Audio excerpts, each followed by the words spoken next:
things.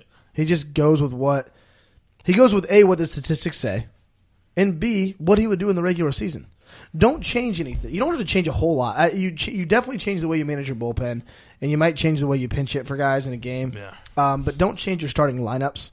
Let the guys get their plays. Let the guys let Chris Coughlin get some at bats. Let Jorge Soler get some at bats, and that's fine because they've been doing the same thing all year. Don't get to the playoffs and give a guy a night off. A guy that normally plays 2 out of 3 games, you're going to ask him to play 7. Ask him to play 21 games in a row in the postseason and not give him a day off. You can't do that. So he's just staying with what he knows and what he was doing in the game was over last night. The Cubs are in trouble if John Lester. So we all know he can't pick it up first.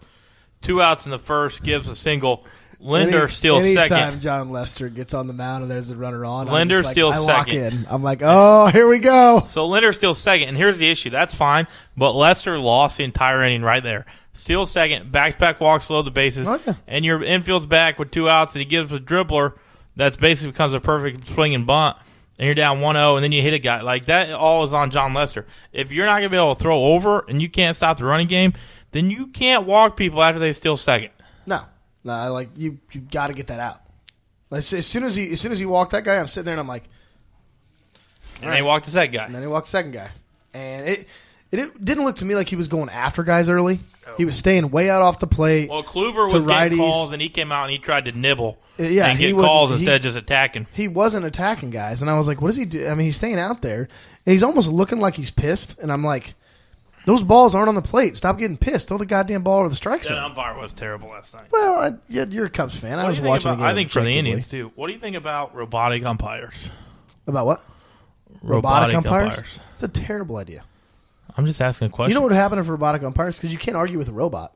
So we're not going to get to see guys go out and bitch. Here's my thing. If you give them lasers, so if a manager does argue, you just get smoked with a laser. Get tased? Yeah. That's my new philosophy.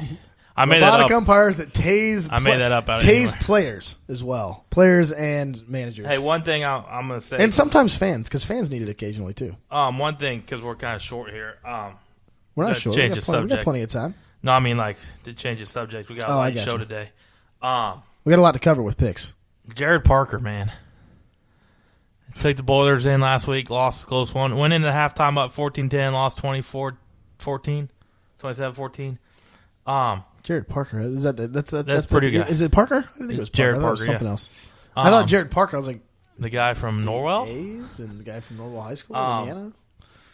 If you watch his interviews, I haven't watched his press conference all day, and you talk about he's Gus Bradley-esque in the way he super positive. He's just so energetic and so just amped up and ready to go. I haven't watched much of him. That's good. I mean, they only lost by 14. Covered a spread. I mean, he's in an uphill battle. If he goes 5-1, I think he gets. Problem the job. is, you should have took the spread this past week. If he goes 5-1, he gets this job. Well, I didn't know how they were going to bounce back with Parker. He's a big time recruiting guy too, right? If they go 5-1, he gets the job. Okay, you got to give him the job. If he goes 5-1, if he finished out the stretch with 5 games in a row, I'd give him the job for covering 5 spreads in a row. For God's sakes. Oh, shit.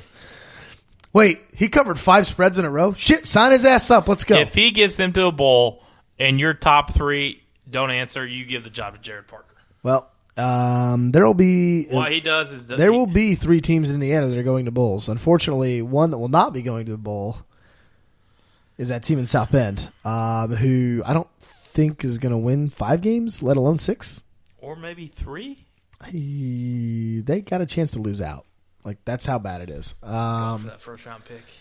I guess Brian Kelly was apparently pissed that that Schwarbeck had to come out and say that he had to back. That's embarrassing. He was upset, and I was like, dude, you're 2-4. Of course people are gonna. You're Notre Dame. You're 2-4 at Notre Dame. People are always gonna ask. 2-5 actually. People are always gonna ask about. Well, the national media was never talking about his job. It was all the fans.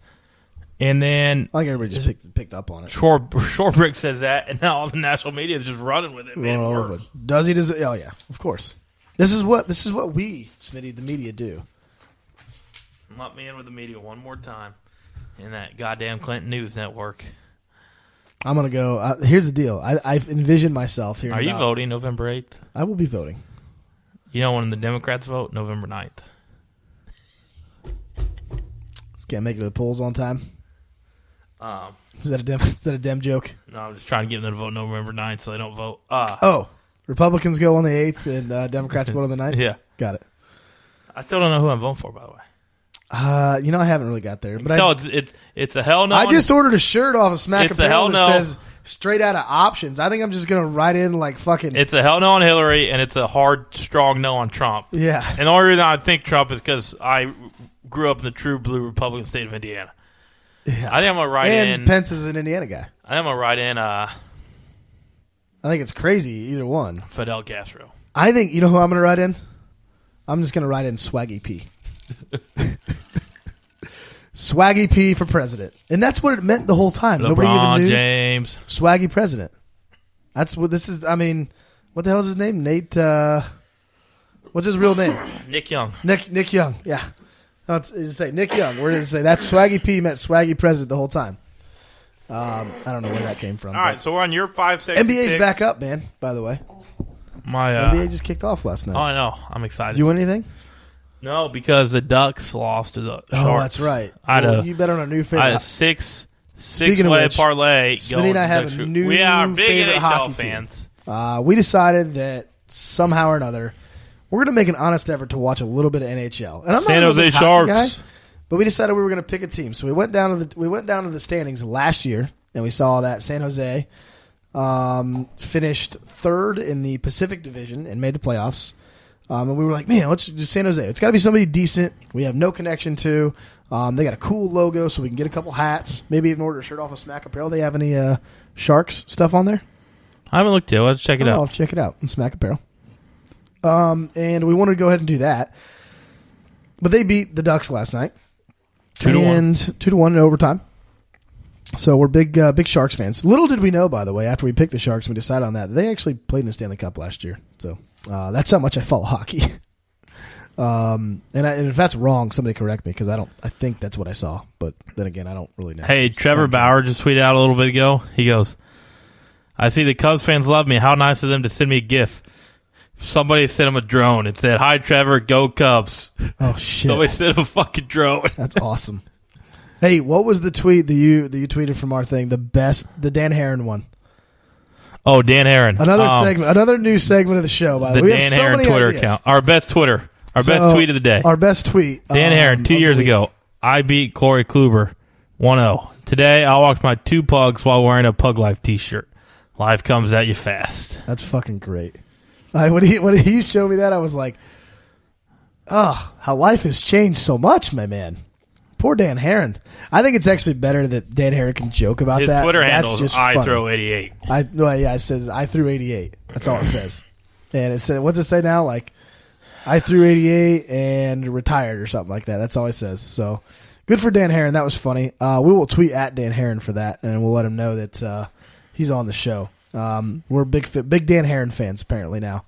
Actually, I always kind of liked Dan Herron. I liked the long hair. I liked his delivery. He was just a. We have your 5 sexy picks, my big ugly picks, because I'm 4-6 right now. You're 7-3. Ladies and Struggling gentlemen, a little I bit want you to know I will never have another week the rest of the year like this. But I went 5 for 5 last week. And we'll run through Smitty's results real quick. Smitty struggled. He stayed mostly in the college football territory. He had Wisconsin by 4, which did cover over Iowa. He had Ohio State at Penn State, which didn't happen. Did not happen. So loss for Urban Meyer there. Ohio State's out of there. Then the thing is, for Ohio State, if they go beat Michigan, they'll be fine. They got to beat Michigan, though, right? Mm-hmm. That's all they got to do. So simple. NC State, we thought that you had NC State to cover over Louisville. That was like 56-19 or some shit. 54-13. It was really close. Really bad. You took the Purdue and Nebraska over, and for the hell of it, Purdue decided to play a little bit of defense. Had 5 stops in a row. What the hell is that shit? Something that you've only seen in Lafayette on the streets, and they're called stoplights. Something hasn't happened for a while. And then you also had Alabama and Texas A&M, which I also had at Alabama at -18. Once again, dude, no one can play with Alabama. No one's on Alabama's level. I don't think anybody in the country is. I literally don't. Michigan right now is probably your closest. Because Clemson hasn't showed it either. I don't think. Not offensively. They're not Clemson's not dominating people like they were last year. I just don't have words for how good they are. I don't understand it, man. And the thing that kills me about Saban is the fact, not kills me, is mind-boggling. Is he's such kind of an old-fashioned guy, but he always evolves his offense, and he's let Lane Kiffin. Yeah, he's let Lane Kiffin do that. But all of a sudden, we're gonna fast forward. We're gonna rewind to about 9 months ago, and we're sitting there watching a game or 10 months ago, probably, actually more than like 11. Somewhere in January, we're watching a game, and you're looking at Nick Saban screaming at Lane Kiffin, going, and you know exactly what he's saying. Run the damn ball. Run the damn ball to Derrick Henry. So, again, he does try to get a little fancy with some things, and he's actually had success doing it. But his ability to evolve and keep the offense modern and keeping people on their toes offensively is amazing. And the defense is just still really good. So not that. And with Jalen Hurts, they might not lose again until he transfers or graduates. Until he leaves, and he's not an NFL. The thing about Hurts is he's not an NFL guy. He'll be there for 4 years. So he's going to be there for 4 years. That's that the scary D-line's part. the same D-line every year. Like I think they've been there to 10 years. It's just clones. It's the same. Saban guys. builds them in the basement. That's like the department. DBs are the same guys too. I mean, they're putting guys all over the place in the NFL. They're all right. Unbelievable. Now I had back to my 5 results. I had the Giants covered by 3 over the Rams. They did. I think they won that game by 17-10. The Lions covering at home over the Redskins, or the Deadskins, if you will. They're, Matt Stafford playing well, man. Another fourth quarter drive to win the game. Always big Matt Stafford fans. My Clean the Couch lock of the week, also referred to as our cock lock of the week, which is actually clean out the couch. So COC, CTC, whatever. I don't know. That was the lock of the week. We're trying to come up with something catchy, so we're going to clean out the couch. The cock lock of the week. Clean out the couch. Patriots minus 7.5 at Pittsburgh without Ben Roethlisberger and D'Angelo Williams. Patriots cover by, I believe they ended up covering by 11. Final score of that game. Denver over Houston. I had Denver by 9. Thought it might be a stretch, but I was pretty much right on spot with the fact that Brock Osweiler cannot move an offense. The good news is the AFC South is just looking worse and worse and worse. Andrew Luck is going to win that division with the worst roster because he's the only capable quarterback in that division right now. I agree. He's not going to win it. I think Houston still probably wins it, but probably the Titans. Screw it. Yeah, maybe the Titans. Shit, I don't know. That division's so bad, dude. Like being a Jags fan, and then watching this division, just So, and my last pick was Alabama minus 18. Got that one. So, I am 7-3 on the year, and we're about week 7 in the NFL, week 8, coming up on week 8. So we're gonna keep doing our picks. Speaking of which, this week, Smitty, what do you got, man? Let me see. I want to predict your spread. You predict your what the spread is on your games too, because I don't know what your games are if I don't have them written down. Purdue, Penn State. I have this one written down, so I already know what the spread is. Boilermakers plus 12. Correct. I'm on the fence about that. I do like the under 56. The way Purdue 56. defense played, Penn State's not an offensive power, and Purdue's going to struggle against Penn State's defense. That's a good point. I look at the under hard there. It's at home, Purdue. So I'm going to go. Maybe a little life into the Ross-Ade Stadium. Yep. I don't know. Duke plus 7, Georgia Tech. No, you told me. You weren't supposed to say Oh, that. shit, I forgot. Duke Georgia Tech. plus Yes. 7. Duke's, well, I already know. It's Duke plus 7. I'm taking Duke. Oh, you're taking Duke to cover 7 versus Georgia Tech. I haven't even followed Georgia Tech much this year. Like, not good. What are they? They're not good. 3-4, all What bad happened to Paul teams they Johnson? lost. What happened to Paul Johnson? Nor do I really care. Nor do you really care to talk about?